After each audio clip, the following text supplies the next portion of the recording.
BJP నాయకులు అందేం రామరెడ్డి గారితో మాట్లాడదాం. రామరెడ్డి గారు, కరీంనగర్లో బీజేపీ మొట్టమొదటిసారిగా మేయర్, డిప్యూటీ మేయర్ పీఠాన్ని కైవసం చేసుకుంది. సో ఫుల్ జోష్లో ఉన్నారు పార్టీ. తెలంగాణలో ఇది బీజేపీకి ఒక హిస్టారికల్ మైల్ స్టోన్ అని చెప్పుకోవాలి. అండ్ బండి సంజయ్ ఆరోపిస్తున్నట్టుగా ఇటు కాంగ్రెస్, బీఆర్ఎస్ రెండు కలిసి ఎన్ని కుట్రలు చేసినా సరే మేము గెలిచాము అని చెప్పారు. సో ఈ విజయం పార్టీకి ఇటు కార్యకర్తలకు కూడా ఒక బూస్ట్ ఇస్తుంది అనుకోవాలి. అండి, ఎందుకంటే ఇప్పుడు జరిగిన అన్ని మున్సిపల్ కౌన్సిల్ కార్పొరేషన్ల మొత్తంలో largest municipal corporation Karimnagar. JSMC ఇప్పుడు ఎన్నికలు జరగలేదు కాబట్టి, వరంగల్ కూడా జరగలేదు కాబట్టి largest municipal corporation Karimnagar. Khammam చిన్నదే దానికన్నా. ఆ లార్జెస్ట్ మున్సిపల్ కార్పొరేషన్ బీజేపీ స్వంతంగా గెలుచుకుంది. బీజేపీ సభ్యులు తర్వాత ఇండిపెండెంట్ తప్ప ఏ బీఆర్ఎస్ తోనో కాంగ్రెస్ తోనో పొత్తు పెట్టుకుని ఎంఐఎంతో అంటే టోటల్ రూల్డ్ అవుట్ కానీ గెలవలే.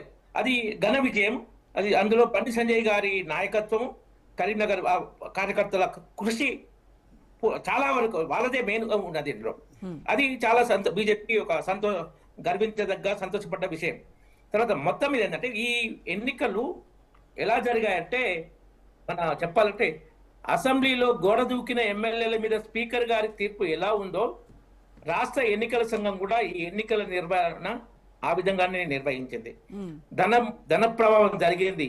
గిఫ్ట్లు అడ్డగోలుగా రూల్స్ పెట్టి రూల్స్ ఉల్లంఘించడం, పోలీసుల ద్వారానే కాంగ్రెస్ పార్టీకి ఓటేయమని ప్రచారం చేయడం ఎంత దుర్మార్గం అంటే, తర్వాత ఇప్పుడు ఒకరిని అరెస్ట్ చేశారనుకుంటా, వేరే అంటే బీఆర్ఎస్ నాయకుని చెప్పారు. మరి జగ్గారెడ్డి ఏసీపీని నెట్టుకుంటూ పోయాడు పోలింగ్ సమయంలో. ఎందుకు అరెస్ట్ చేయలే?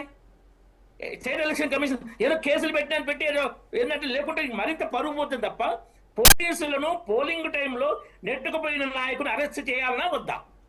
ఎక్కడ పనిచేస్తుంది స్టేట్ రాష్ట్ర ఎన్నికల సంఘం? ఎంత దుర్మార్గంగా ఇప్పుడు అభ్యర్థులు, ఓడిపోయిన అభ్యర్థులు వాళ్ళు ఇచ్చే గిఫ్ట్లు డబ్బుల కోసం తిరుగుతున్నారు. ప్రతి పేపర్లో తాయిలార పంపకం పూర్తి అని న్యూస్ పేపర్ల హెడ్లైన్స్ లో వచ్చింది. ఆ దుర్మార్గంగా దుర్వినియోగం జరిగింది. తర్వాత అధికార పార్టీ ప్రచారంలో ఎక్కడ రేవంత్ రెడ్డి కానీ మిగతా నాయకులు కానీ మేము 6 గ్యారంటీలు అమలు చేశాం, 400 పైగా హామీలు, 20 అంటే వద్దులేండి కానీ 400 పైగా ఏదో హామీలు ఇచ్చాం కదా, వాటిని ఇంతవరకు చేశాం, మేము డిక్లరేషన్లు ఇట్లా చేశాం, ఎక్కడన్నా ఏమన్నా చెప్పిండ్రా? ఎక్కడ వాళ్ళు చెప్పుకున్నా మేము మా పరిపాలనలో ఇవి జరిగినాయి, మేము పెన్షన్ ఇంత పెంచాము, మేము రైతు భరోసా ఇంత పెంచాము, ఏ కారు తప్పకుండా అన్ని కారు, ఎక్కడైనా చెప్పిర్రా? అంటే ఏంటంటే బీఆర్ఎస్ బీజేపీ బంధం, వాణి వినాశం. ఏంటది? ఎంత దుర్మార్గం! కిషన్ రెడ్డి గారు, కల్వకుంట్ల కిషన్ రావు ఇంత నీచానికి తిరిగి ప్రచారం చేసి ఏమైనా బీజేపీ బీఆర్ఎస్ ఒకటి విష ప్రచారంతో మైనార్టీ ఓట్లను గంపగుత్త కొట్టాలి, ఇట్లా బీజేపీని బదనాం చేయాలి. ఈ కుట్రపూరిత ప్రచారం తప్ప ఏమన్నా వాళ్ళ పర్ఫార్మెన్స్ మీద ప్రచారం జరిగిందా?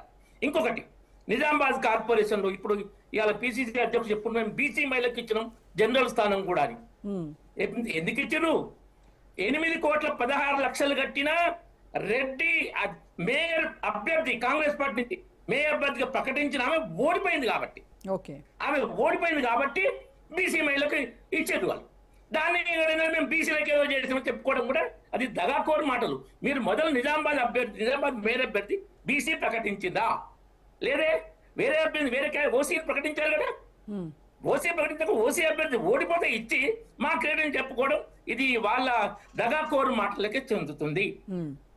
మేము గతంలో అంటే మున్సిపల్ కార్పొరేషన్స్ కౌన్సిల్ కలిపి ఇప్పుడు జరిగిన పోలింగ్ స్థానాల వరకు 201 గెలుచుకున్నాం.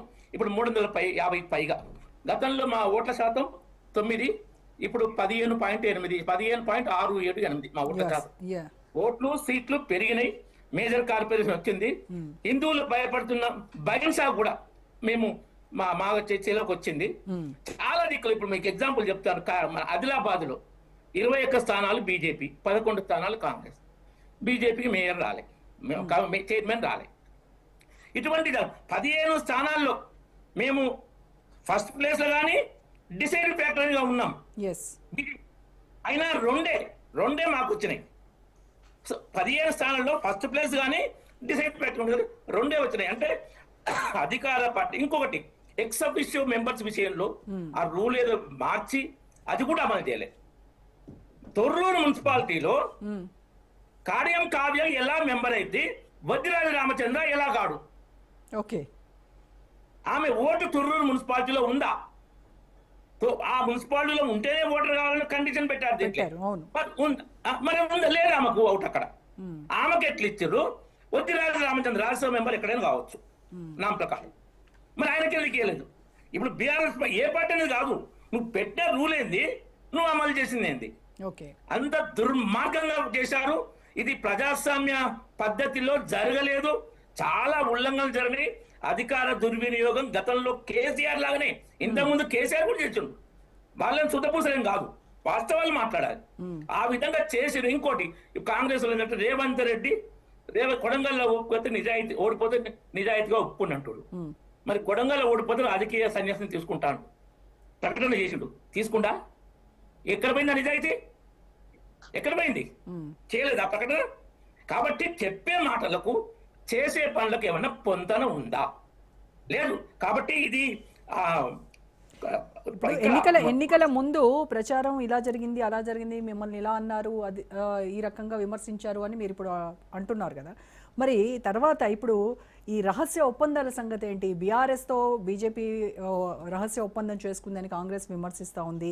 జన్నారం, ఎల్లంపేటలో మీరు బీఆర్ఎస్తో అవగాహనలు చేసుకున్నారు. మరి వీటి సంగతి ఏంటి? తెలంగాణ సమాజం నిజంగా నివ్వెరపోయి నిర్ఘాంతపోయి చూస్తున్నటువంటి పరిస్థితి. ఏం అర్థం కావట్లే, ఎవరెవరితో ఉన్నారు, ఏ పార్టీ? బీజేపీ సైద్ధాంతికంగా ఉన్నటువంటి ఈ మీ సిద్ధాంతాలన్నీ కూడా పక్కన పెట్టి మరీ పొత్తులు పెట్టుకుంటా ఉన్నారు.